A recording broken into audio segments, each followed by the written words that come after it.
A major sweep to take drugs and guns off the streets lands nearly 100 suspected gang members in cuffs. It is a multi-year undercover operation. It also includes murder conspiracy charges. Early one weekday morning, hundreds of officers moved through San Pedro in a coordinated sweep. Who were the targets and why did so many agencies join forces? Authorities say the action followed a multi-year investigation into the Rancho San Pedro group.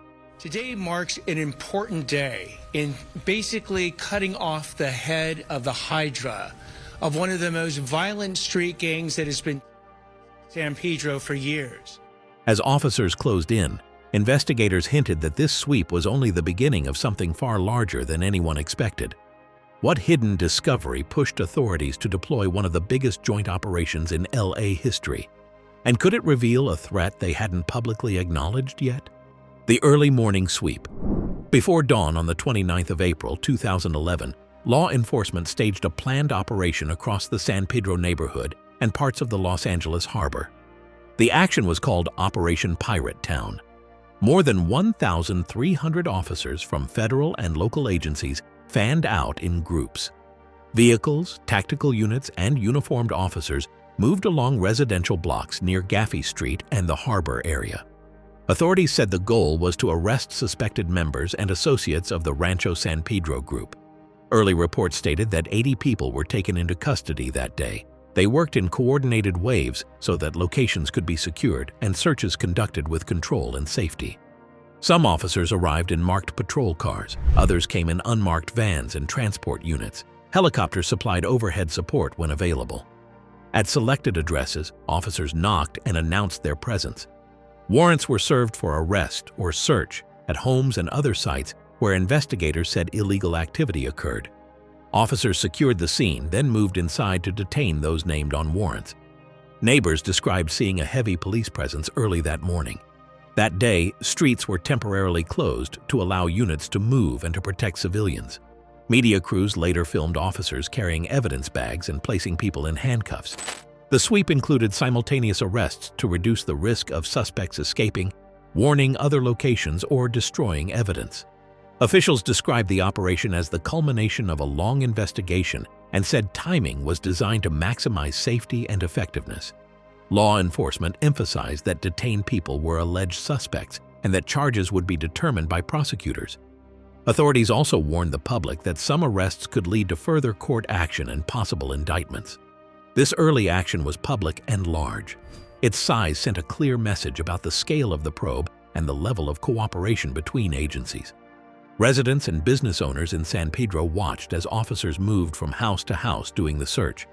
After the initial arrests, officers collected evidence that authorities said would support criminal charges. They took pictures of the evidence, tagged it, and transported it to secure facilities for analysis. Items reported by officials as seized included firearms and illegal substances. Once processing at a location finished, officers moved to the next address. The sweep continued through the morning and into the daylight hours. Named locations in San Pedro were checked methodically until the officers had completed their assignments. By midday, authorities were able to account for the people arrested and to report the number taken into custody. Officials held a press event where lead investigators explained the operation and answered brief questions from reporters. That press event marked the public start of a legal process that would move to courts, indictments, and hearings. For the community, the sweep was a major public safety incident that drew attention from local and national media. The operation began in the early hours, with many officers moving at about 2 in the morning to reduce the chance of resistance. Staging areas were set up outside the immediate neighborhood so that officers could receive assignments and be briefed before entering. Command posts coordinated radio traffic, and tactical leaders tracked progress by neighborhood. Transport units stood ready to move arrested individuals to processing centers. Medical personnel were on standby to treat any injuries and to check the welfare of detained people. Traffic control units redirected vehicles to keep the operation secure and to allow evidence transport without delay. Investigators used lists of names and specific addresses that federal and state prosecutors had approved.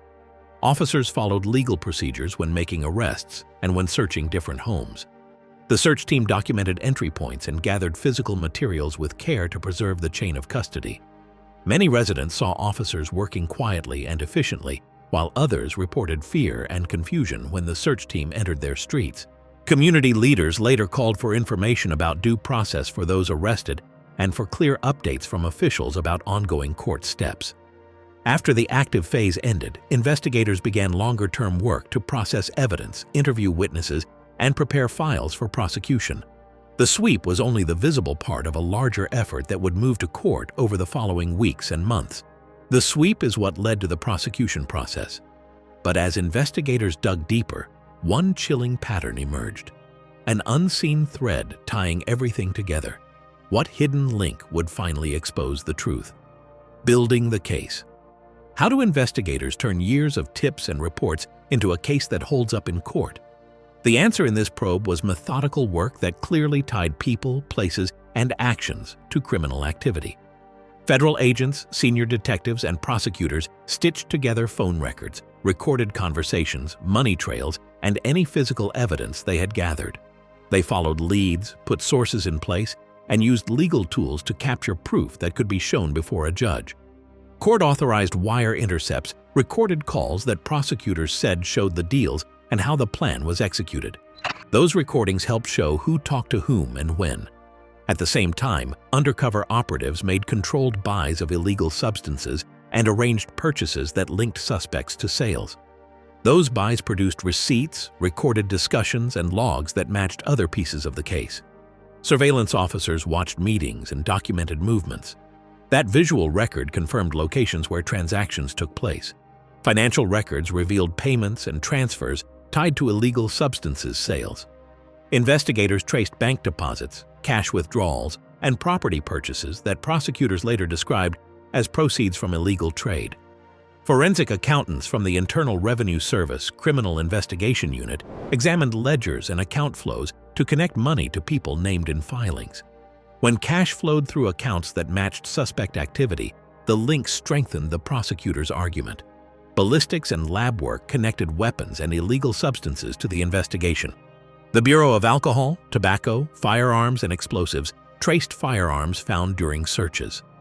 Ballistics tests helped link weapons to incidents reported in police files. Forensic labs tested seized illegal substances to confirm their type and weight.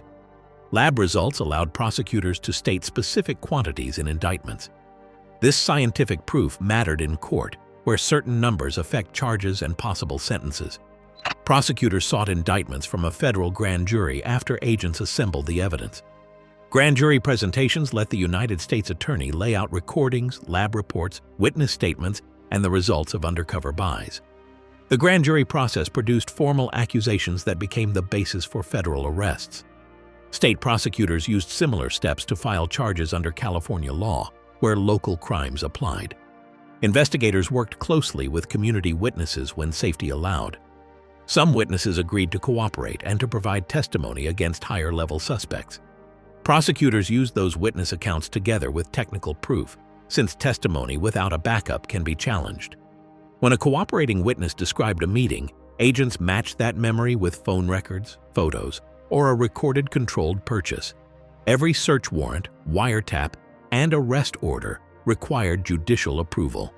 Prosecutors presented sworn affidavits to judges to show probable cause. Judges reviewed the material and signed orders when the legal standard was met. That court oversight kept the investigation within legal limits and protected the admissibility of evidence at trial. Coordination across agencies reduced gaps. Federal investigators from the Enforcement Administration and the Department of Homeland Security shared files with Los Angeles Police Department detectives. The United States Attorney worked with the Los Angeles County District Attorney when state charges made sense. That partnership allowed filings in both federal and state courts when conduct crossed different legal thresholds. Technical personnel handled phones, computers, and surveillance footage. Cellular records were parsed to create timelines of calls and texts. Analysts used that data to show patterns of contact between suspects. Pictures and videos helped place people at scenes. Evidence technicians labeled and logged every item seized so that defense lawyers could not argue that custody was broken. Prosecutors and agents planned the raid carefully to match arrests with concrete evidence. The goal was to arrest people who had been named in filings and to seize items tied to alleged crimes. Early morning timing aimed to reduce danger and to prevent suspects from warning each other. That timing proved important given the scale of the operation. After making the arrests, agents prepared detailed evidence packages for prosecutors to use at arraignments and in grand jury sessions. Those files included lab reports, financial charts, recordings, and witness declarations. Defense teams later had access to discovery so they could review the same materials. That transparency is part of the court process and shapes how cases move toward plea deals or trials. This thorough approach reflected the long work behind the sweep. Years of records, recordings, and lab work led to an operation that placed 80 people into custody and opened formal court proceedings. Prosecutors then began the process of presenting charges and seeking justice within the rules set by courts. Court schedules and hearings will determine final legal outcomes. Wait and see. But as the legal wheels slowly turned, a deeper question surfaced. What hidden forces were quietly shaping the operation's true direction? Agencies and key people.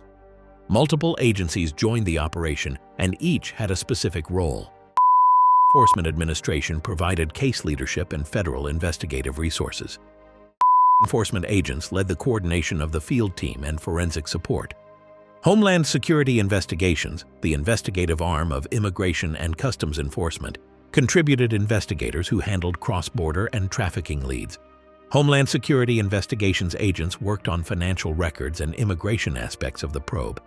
The Los Angeles Police Department provided local patrol officers, community knowledge, and tactical teams familiar with San Pedro streets.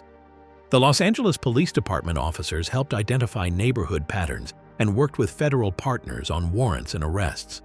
The Bureau of Alcohol, Tobacco, Firearms, and Explosives assisted in firearms investigations and in tracing recovered weapons. ATF specialists analyzed ballistic evidence and advised on weapons charges.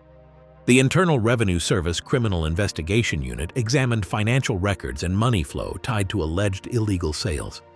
This Internal Revenue Service Criminal Investigation Unit had its investigators look for signs that profits from illegal substances or guns had moved through accounts.